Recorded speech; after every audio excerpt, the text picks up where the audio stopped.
How can you not be romantic when Major League Baseball in Las Vegas just gives you a gift? A gift, boys and girls. A gift in the sense of hard-earned money. Cold, hard cash. We will get to the Mackenzie Gore deal, and not just the deal, but, where the disrespect that the Rangers are getting from around the sport. But Vegas gave you a gift yesterday. They want you to bet the team win total under of 83.5. They want you to bet the under. They want you to think a little more highly of the Rangers, I think, than people around here do. They want you to do that, or do they? Or do they? Because here's the thing. They gave the Rangers the 83.5 win total. Last year, they finished with 81 wins. But Vegas doesn't look at it like that. They use computers. They use numbers. Vegas thinks the Rangers will be worse than last year, actually, because Vegas, like I said, they use numbers, and the Rangers were an 81 team only on the field, and that's not where it counts. On the field doesn't count. It counts in the stat sheet. They were actually a 90-win team. Nobody knew that, but they were. Their run differential was that of a 90-win team. Their Pythagorean theorem was that of a 90-win team. For comparison, Toronto... Was it a 90-win team? Not technically. Okay. Not technically. Toronto was an 88-win team that won 94 games on the field. Nothing's perfect. That's why you see the Jays win total this year lower than 88 wins. It's at 87.5. But they're not giving the Rangers the same grace. I am betting the hard over on 83.5. They're a better offense this year. They got rid of apparently a toxic cancer in Marcus Semien. Okay. And they upgraded with Brandon Nimmo. Okay. All right, and you're going to get Mike Trout here, Wyatt Langford, prime Trout. Okay. And this team is ready to go. And, of course, you add a better starting staff. You've got a problem in your starting rotation. You have too many starters. That is the problem. You have six. You have six starters right now. Now, of course, injuries are going to happen. Latz will be back eventually, or should I say Jacob Lutz, as the power rankings called him yesterday. Oh. The disrespect, not even knowing one of the great spot starters in Major League Baseball last year, not even knowing his name. So give me the 4, 5, 6, who you think is in that log jam. Well, the 4, 5, 6 is going to be whoever is not the 3 between Leiter and Okay. So let's just Gore. say Leiter and Gore. So you got 4. You got 4, and then you're going to have either Latz or Rocker. Yeah. I don't view Kumar into it right now, into the equation. Maybe not, but to me, I don't view it as a problem if he gets bumped. That's fine, but you will not find a better top 4 in the American League. It's going to be awesome when they don't score any runs. It's not even close. There's not even close to a better top 4, especially to start opening day, because Garrett Cole won't be there until like May or June. And I don't know if Rodon will be there either in New York.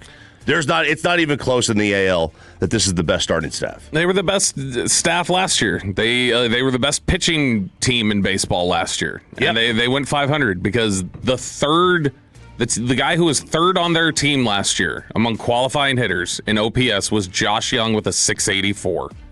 That was third. Josh Smith was second with a 700. Your leading qualifying guy with OPS was under 800. It was Wyatt Langford at 775.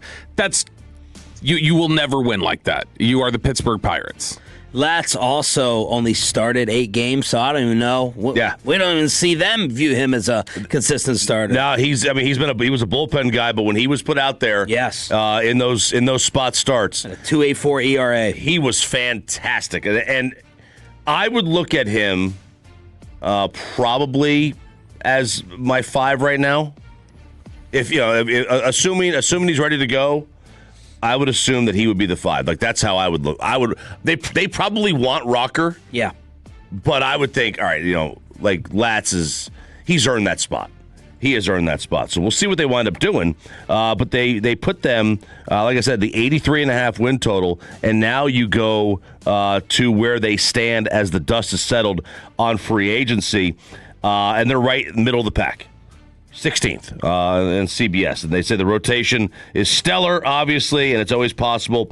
Maybe Bradford rejoins the fray when he returns from surgery. Can they hit it up? That's the question. Obviously, that is the big question. That's going to be the question around the entire sport when it comes to this team, is obviously the offense. But you really need to get, because they still averaged over 4 runs a game last year. And what are you trying to say in that? You probably need another half run a game. You need to get to 5. Man, they were. Because I think they averaged like 4.2 per game, and they allowed like 3.5. The run differential and where they were, you probably need to get to 5 runs a game. I think you would feel comfortable with that. They scored 684 last year. The year before that, they scored 683.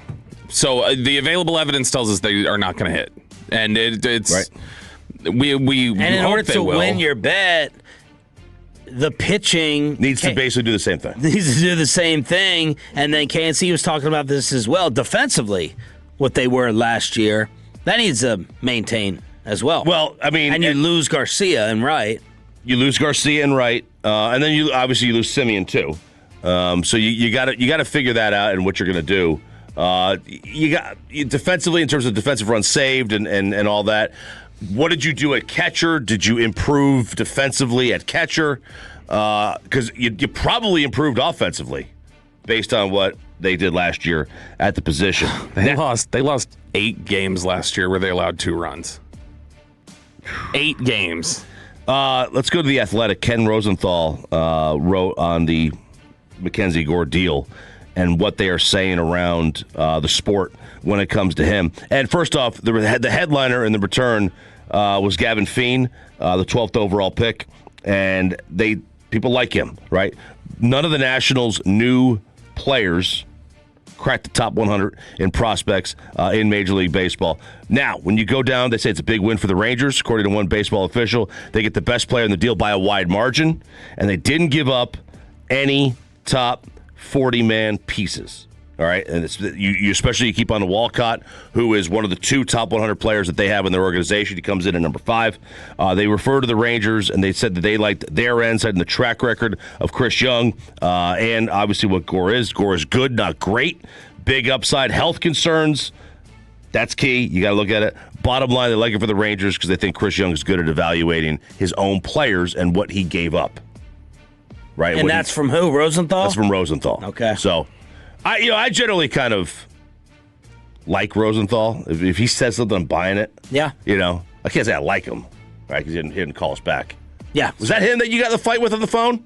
Yeah, I fought with Rosenthal and Passon. I was so happy when Rosenthal bumped that guy and got called out for being a jerk nationally. Here's the thing about the Gore trade.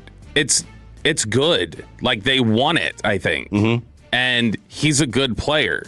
I don't know, again, that it makes any net difference for them where they're at right now. It's like the question a few years back whenever everybody was talking about, well, you should go draft Kyle Pitts for the Cowboys. And I was like, if they draft Kyle Pitts, I will lose my mind. Like, what, you think he's bad? No, he's good. That's not what they need. If they drafted a receiver this year, the Cowboys, I'd be like, the hell are you doing? What are you doing? You don't need that. You need something else. Same sort of thing. You don't need Mackenzie Gore. You were the top pitching staff in baseball last year. And who are the available free agents left? How big are the names out there? Fromber is out there. You don't need that. You don't need that, but man, that thinks they do. Yeah. That is turning out to be the most expensive single pitch we've ever seen in Major League Baseball history. Last year, he gives up a grand slam, and on the very next at-bat, he crosses the catcher. The catcher calls for an off-speed pitch. He throws a fastball just right down the you-know-what, hits the catcher in the chest protector, walks off the mound. Nobody wants this guy. Clase had some expensive pitches. Yeah, yes, he did. He is a good, solid pitcher, and he is unsigned. He's got a market. It's just not what he wanted it to be. Suarez hit 49 Eugenio Suarez? Yes, hit 49 home runs last year, 34 years old. Arise, who you're always talking about. I like Louis. Zach Gallen, don't need him. Don't need him. Chris Bassett, don't need him. If you got Louis Arise, now he's a butcher in the field. He is a very problematic player. All he does is get singles. Like, that's it. He doesn't really walk a ton. He'll hit 320. He doesn't run great. He doesn't field. I mean, he's a butcher in the field, man. Marcelo Zuna, these are older guys. There's not a lot of great hope for bats out. I'm trying to give CY a little bit of a pass for the rest of the offseason. There's still time. You can add a bat. If you don't add a bat, Bobby will end up being right. because they're taking this approach that, it feels like the Cowboys are taking with their offensive line and defensive prospects. At some point in time, you have to draft, develop, and hope that your own elevate. Right. You need Evan Carter. You need Wyatt. You need Josh Young. If they don't add a bat, and there really isn't one. I mean, if you add Suarez, fine, but they're not going to spend the money. They're not going to spend the money on Ozuna. No. So if you don't add a bat, Josh Austin Young, Hayes. Yeah, Josh Young has to stay healthy. Wyatt Langford has to take that next step, and Evan Carter has to stay healthy and play well. That's what has to happen. That's a lot. It's a lot. And not to mention, and Josh Smith has to have another all-star type first half again. And Corey Seager needs to play 140 games, or 135. I think we're still waiting. I got to look at this. I know near the end of last year it was true. I think we're still waiting on Wyatt Langford to hit his first career home run while DHing. He's never done it. Their options within their lineup are so bleak. Yeah, bleak's a good word. Yeah, it is. That is a good word. And Atlanta radio had a decent discussion about what to do with Ronald Acuna, with the Kyle Tucker deal, and how it affects them and their ability to get Acuna signed to a long-term deal. And they mentioned trading him. Okay, they mentioned trading Acuna. And then I heard our old boy Mike Baskey, talking about how the Rangers need to be prepared to pay Wyatt Langford $60 million when he is ready to sign. What? Which, that seems high. And they're not going to do that. They're not going to pay him $60 million. They don't have $60 million a year to pay on one player. No, just stick with us. Stick with us. We'll get our bill right, and we're going to have money for you next offseason. New account. We got a new account. Yeah, there are 3 teams who could pay Wyatt Langford $60 million. 3. And we're not one of them. Well, maybe you get DeGrom, off the books. Sure. Once you trade Seager. Yep. There you go. You get the Evaldio age out. Are we really going down? Now he was 17th among all position players in the sport and WAR. Yeah, he's really good defensively, and he had good stretches at the plate. Yeah, he did. And that's his second full season. His WAR was 5.6. Jose Ramirez finished 3rd in MVP voting, and his WAR was 5.8. So he's right there. Fernando Tatis was 8th in the NL. He was 5.9. So, I'm already getting, antsy about, are they really going to talk about $60 million? And then we know what's going to happen. We know they're not going to give him $60 million. So are they going to talk about trading Wyatt Langford? I mean, he's still 4 years away? Yeah. Their money will be... I would hope it's different by then. They have not structured... If he continues to get better, and they have not gotten their money to a place where they can afford to re-sign him 4 years from now, then everybody needs to be blown out. Well, yes, and also, don't forget, by then... The league might have a salary cap anyway. What's that going to do to keep salaries down? Great point on the fan text. Jock's still your DH. It can't be worse than last year. I wouldn't think so. Can't. God, I wouldn't. You can't. Yeah, you literally can't. You will not win games if he's worse than he was last year. Diamond Calves with RJ Choppy on your official home for Texas Rangers.